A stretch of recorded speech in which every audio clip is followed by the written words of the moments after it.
दोस्तों, पुरानी कहावत है कि जब भी कोई व्यक्ति किसी दूसरे व्यक्ति के लिए गड्ढा खोदता है तो वो गड्ढा कई बार उसके लिए भी हानिकारक हो जाता है, कई बार उसको खुद को भी उसी गड्ढे में गिरना पड़ जाता है। दोस्तों, आज की घटना जो मैं आपको बताने जा रहा हूँ, इसमें एक व्यक्ति की दिन दहाड़े हत्या कर दी जाती है और जब पुलिस इस केस का खुलासा करती है तो किसी को भी अपने कानों पर यकीन ही नहीं हो पाता कि ये लोग भी ऐसा कर सकते हैं। दोस्तों, अगर आप भी पूरी घटना के बारे में जानना चाहते हैं तो वीडियो को ज़रा सा भी स्किप ना करें। आइए दोस्तों, जानते हैं पूरा मामला क्या था। नमस्कार, जय हिंद। आप देख रहे हैं APH न्यूज़ राहुल रावत के साथ। तो दोस्तों, आज की जो हकीकत की घटना आपको बताने जा रहा हूं, उत्तर प्रदेश का एक ज़िला पड़ता है लखनऊ और इसी का केसरबाग थाना क्षेत्र है और इसी के अंतर्गत एक गगनी शुक्ला का मोहल्ला आता है। ये गगनी शुक्ला के मोहल्ले की ही हकीकत की घटना है। यहाँ पर प्रत्यूष मणि त्रिपाठी नाम का एक व्यक्ति, जिसकी उम्र 36 साल होती है, उसकी पत्नी का नाम होता है प्रतिभा त्रिपाठी और इनके 3 बच्चे होते हैं, जिसमें 1 बेटा और 2 बेटी। जो प्रत्यूष त्रिपाठी होता है वो बीजेपी का युवा मोर्चा प्रदेश मंत्री भी रह चुका होता है और आज भी वो बीजेपी में ही कार्यरत होता है। धीरे धीरे करके उसका कामकाज चलने लगता है। उसके सामने ही एक और मुस्लिम परिवार रहा करता है।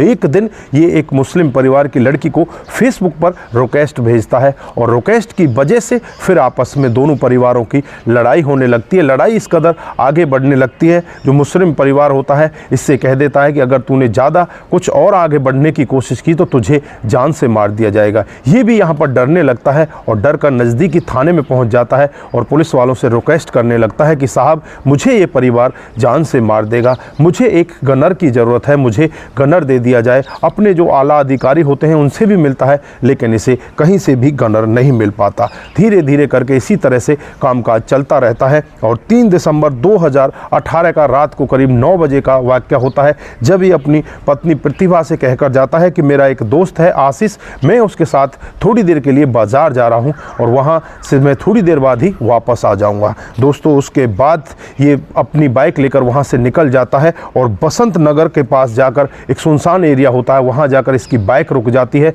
और वहां पर ये पुलिस को फ़ोन करता है कि मेरे ऊपर बहुत ज़्यादा हमला किया है, कई लोगों ने मेरे ऊपर हमला किया है। जब पुलिस मौके पर पहुंचती है तो इसकी हालत बहुत ज़्यादा गंभीर होती है, इसके सीने से बहुत ज़्यादा खून बह रहा होता है। जब इसे नज़दीकी हॉस्पिटल में ले जाया जाता है, वहाँ जाने के बाद ये अपनी अंतिम सांसें छोड़ देता है। दोस्तों, ये मर जाता है।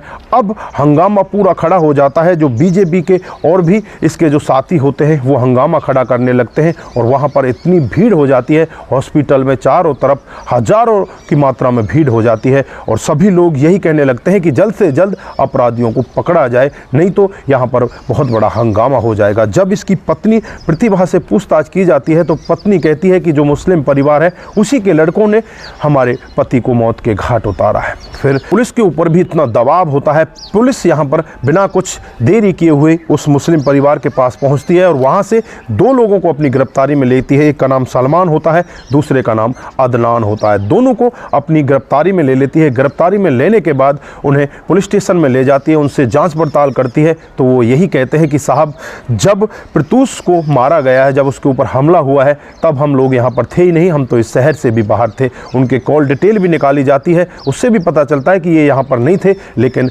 पुलिस यहाँ पर कुछ ज़्यादा नहीं कर पाती और उन्हें जेल के अंदर बंद कर देती है। उसके बाद पुलिस इंटरनल ही जांच पड़ताल में लग जाती है और जांच पड़ताल करती रहती है। जब पुलिस घटनास्थल के पास एक CCTV लगा होता है, उस CCTV कैमरे को खंगालती है तो उसमें साफ दिखाई देता है कि 3-4 लोग इसके ऊपर हमला कर रहे हैं, लेकिन उन 3-4 लोगों का चेहरा यहाँ पर साफ दिखाई नहीं देता क्योंकि रात का समय होता है। उसके बाद पुलिस जो प्रत्यूष होता है उसके मोबाइल की CDR रिपोर्ट निकालती है। उससे पता चलता है कि ये किन किन लोगों के साथ इसने बातचीत की है। तो पता चलता है कि इसने अपने 5 दोस्तों के साथ बातचीत की है, जिसमें एक का नाम अनिल कुमार होता है, दूसरे का नाम महेंद्र गुप्ता होता है, तीसरे का नाम प्रभात कुमार होता है, चौथा अमित अवस्थी और 5वां आशीष राणा। यानी कि 5 अपने दोस्तों के साथ इसने उसी रात को बातचीत की है। अब पुलिस बिना कुछ देरी किए हुए उन 5 दोस्तों के पास पहुंच जाती है और साथ साथ में ही उनकी कॉल डिटेल भी निकालती है। दोस्तों, जब पुलिस पूरी जांच पड़ताल करती है तो पुलिस को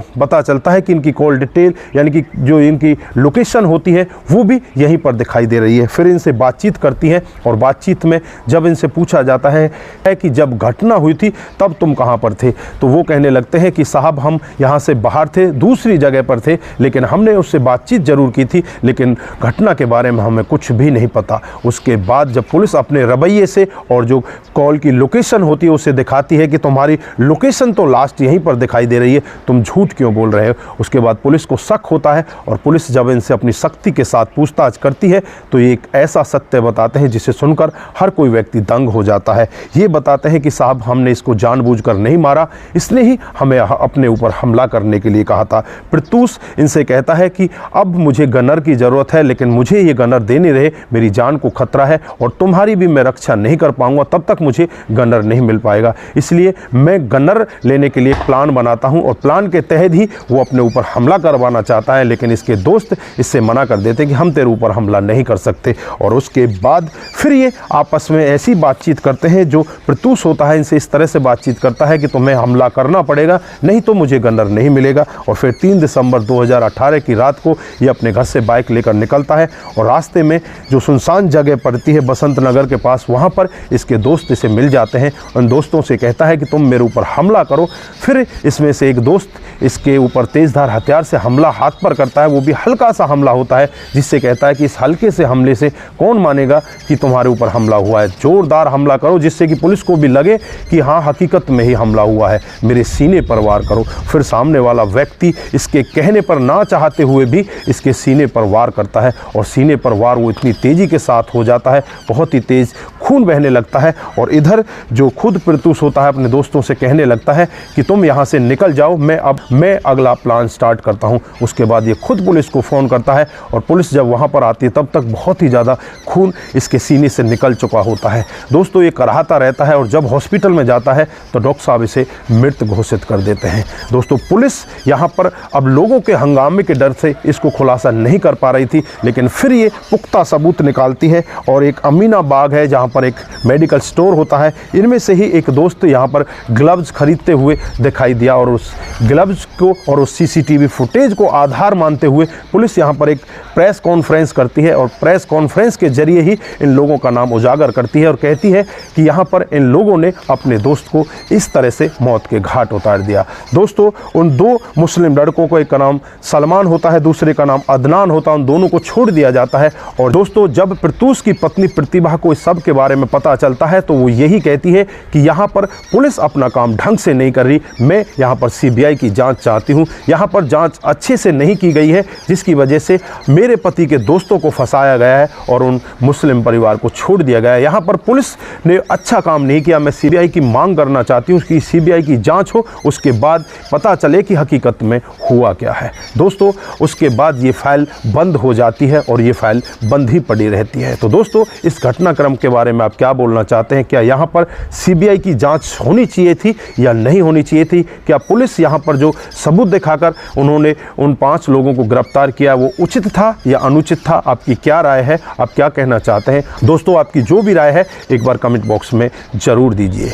दोस्तों आज के लिए बस इतना ही, फिर मिलते हैं किसी नए मोड के साथ। तब तक के लिए आप अपना ख्याल रखें, अपने परिवार का ख्याल रखें, सतर्क रहें, सावधान रहें और ऐसे क्राइम को अपने आसपास ना होने दें। नमस्कार, जय हिंद, जय भारत।